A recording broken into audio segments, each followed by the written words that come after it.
Peon ബോട്ടിക്കിൻ്റെ പുതിയൊരു വീഡിയോയിലേക്ക് സ്വാഗതം. ഞാൻ ഈ വീഡിയോയിൽ പ്രസൻറ്റ് ചെയ്യുന്നത് നെറ്റ് കോട്ട സാരിയാണ്. അപ്പോൾ ഞാൻ ഈ വെയർ ചെയ്തിരിക്കുന്നത് ഒരു ബ്ലൂ ഷെയ്ഡിൽ ഇങ്ങനെ എംബ്രോയ്ഡറി വർക്ക് വരുന്ന അതാണ് ഇതിൻ്റെ ഡിസൈൻ വരുന്നത്. ഡാസിൽസ് എല്ലാം അറ്റാച്ച് ചെയ്തിരിക്കുന്നു. ബോഡി പാർട്ടിൽ ഇങ്ങനെയാണ് ഇതിൻ്റെ വർക്ക് വരിക. ഇതാണ് ഇതിൻ്റെ എംബ്രോയ്ഡറി വർക്ക് വരുന്നത്. വിത്ത് ബ്ലൗസാണ്. ബ്ലൗസ് പീസ് പ്ലെയിൻ ആണ്. ഇതിൻ്റെ പല്ലുവിൽ ഇങ്ങനെയാണ് വരിക എംബ്രോയ്ഡറി വർക്ക്. നല്ല ഭംഗിയായിട്ട് നല്ല പെർഫെക്ഷനായിട്ട് ചെയ്തിരിക്കുന്നു. ഇതിൻ്റെ മറ്റ് കളറുകൾ നമുക്കൊന്ന് കാണാം. നല്ലൊരു മെറൂൺ ഷെയ്ഡിലാണ് ഇത് വന്നിരിക്കുന്നത്. ഇതിന് കോൺട്രാസ്റ്റായിട്ട് വന്നിരിക്കുന്നത് അതിനോട് തന്നെ ഇങ്ങനെ വരുന്ന ഡിസൈനാണ് വരിക. ഇതാണ് ഇതിൻ്റെ ഡിസൈൻ വരുന്നത്. ഡാസിൽസ് എല്ലാം അറ്റാച്ച് ചെയ്തിരിക്കുന്നു. വിത്ത് ബ്ലൗസ് പീസ് പ്ലെയിൻ ആണ്. ഇങ്ങനെയാണ് ഈ ബോഡി പാർട്ടിൽ ഫുള്ളായിട്ടും വരുന്നത്. പ്ലീറ്റ്സിൻ്റെ ഭാഗമാകുമ്പോൾ ഇങ്ങനെയാണ് ഈ ഡിസൈൻ വരിക. ഇതിൻ്റെ റേറ്റ് വരുന്നത് 785 ആണ്. നല്ലൊരു പിങ്ക് ഷെയ്ഡിലാണ് ഇത് വന്നിരിക്കുന്നത്. അപ്പോൾ ആ പിങ്കിൽ ഡാർക്ക് പിങ്ക് ആയിട്ടാണ് ഇതേലെ എംബ്രോയ്ഡറി വർക്ക് വന്നിരിക്കുക.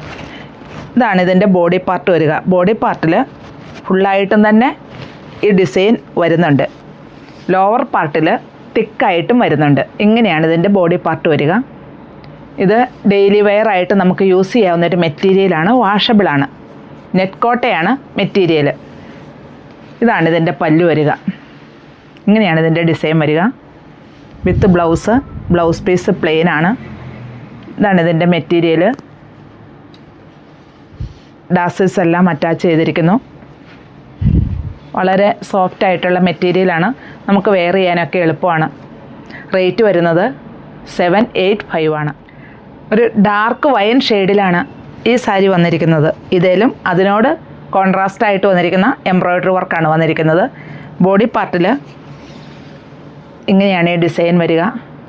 ലോവർ പാർട്ടിൽ തിക്കായിട്ട് എംബ്രോയ്ഡറി വർക്കും സ്കാറ്റേർഡായിട്ട് ഡിസൈനും ചെയ്തിരിക്കുന്നു. എംബ്രോയ്ഡറി വർക്ക് തന്നെയാണ് കേട്ടോ. ഇങ്ങനെയാണ് ഇതിൻ്റെ പല്ലു വരിക.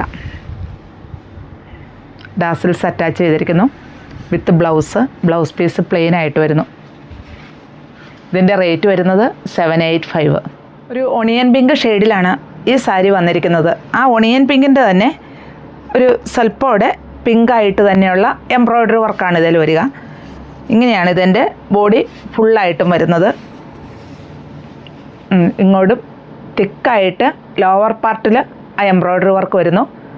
പിന്നെ സ്കാറ്റേർഡായിട്ട് ആ ഡിസൈൻ ഇങ്ങനെ വരുന്നു. പല്ലുവിൽ ഇങ്ങനെയാണ് വരിക. ഇങ്ങനെയാണ് ഇതിൻ്റെ എംബ്രോയ്ഡറി വർക്ക് വരുന്നത്. ഡാസിൽസ് എല്ലാം അറ്റാച്ച് ചെയ്തിട്ടുണ്ട്. വിത്ത് ബ്ലൗസ് പീസ് പ്ലെയിൻ ആയിട്ട് തന്നെയാണ് വരിക. വളരെ സോഫ്റ്റ് ആയിട്ടുള്ള നെറ്റ് കോട്ട മെറ്റീരിയലാണ്. നമുക്കിതിനെ ഒത്തിരി ട്രാൻസ്പെറൻ്റ് അല്ല. അൺപ്ലേറ്റ് ആയിട്ടും അതുപോലെ ചെറിയ പ്ലേറ്റുകളായിട്ടും ഇതിന് വെയർ ചെയ്യാൻ പറ്റും. ഇതിൻ്റെ റേറ്റ് വരുന്നത് 785 ആണ്. നല്ലൊരു ലാവൻഡർ ഷെയ്ഡിലാണ് ഈ സാരി വന്നിരിക്കുന്നത്. ഇതിലും അതിനോട് കോൺട്രാസ്റ്റായിട്ട് ഒരു ലാവൻഡർ എംബ്രോയ്ഡറി വർക്കാണ് വന്നിരിക്കുന്നത്. വളരെ സോഫ്റ്റ് ആയിട്ടുള്ള മെറ്റീരിയലാണ്. നമുക്ക് വാഷ് ചെയ്ത് യൂസ് ചെയ്യാവുന്നതാണ്. സ്റ്റാർച്ച് ചെയ്യേണ്ട കാര്യമില്ല. അപ്പോൾ നമുക്ക് ഡെയിലി വെയർ ആയിട്ട് യൂസ് ചെയ്യാവുന്ന മെറ്റീരിയൽ തന്നെ. ഇങ്ങനെയാണ് ഇതിൻ്റെ ബോഡി പാർട്ട് വരിക. ബോഡി പാർട്ടിൽ ലോവർ പാർട്ടിൽ തിക്കായിട്ടും അതുപോലെ സ്കാറ്റേർഡായിട്ട് ഇങ്ങനെയാണ് ഈ ഡിസൈൻ വരിക. എല്ലാത്തിൻ്റെ അതെ അതിനോട് കോൺട്രാസ്റ്റ് ചെയ്ത് തന്നെ ആ എംബ്രോയ്ഡറി വർക്ക് വന്നിരിക്കുന്നു. വിത്ത് ബ്ലൗസാണ്. ബ്ലൗസ് പീസ് പ്ലെയിൻ ആയിട്ട് തന്നെയാണ് വരിക. ഇതിൻ്റെ പല്ലു വരുന്നത് ഇങ്ങനെയാണ് ഇതിൻ്റെ എംബ്രോയ്ഡറി വർക്ക് വരുന്നത്. ഇതാണ് ഇതിൻ്റെ മെറ്റീരിയൽ വരുന്നത്. ഇന്നർ ഭാഗം ഇങ്ങനെ വരുന്നു. ഇങ്ങനെയാണ് ഇതിൻ്റെ എംബ്രോയ്ഡറി വർക്ക് ചെയ്തിരിക്കുന്നത്. ഈ ഡിസൈനാണ് ഇതിൽ സ്കാറ്റേർഡായിട്ട് ബോഡിയിൽ വരിക. ഫ്ലീറ്റിൻ്റെ ഭാഗമാകുമ്പോൾ ഇത് ഹാഫായിട്ടും ഈ ഡിസൈൻ തന്നെ വരുന്നുണ്ട്. ഇങ്ങനെയാണ് ഇതിൻ്റെ എംബ്രോയ്ഡറി വർക്ക്. വളരെ സോഫ്റ്റായിട്ടുള്ള മെറ്റീരിയലുമാണ്. നമുക്കിപ്പം ഇതിലേതെങ്കിലും ഇഷ്ടമാവുകയാണെങ്കിൽ താഴെ കാണുന്ന നമ്പറുമായിട്ട് കോൺടാക്റ്റ് ചെയ്യുക.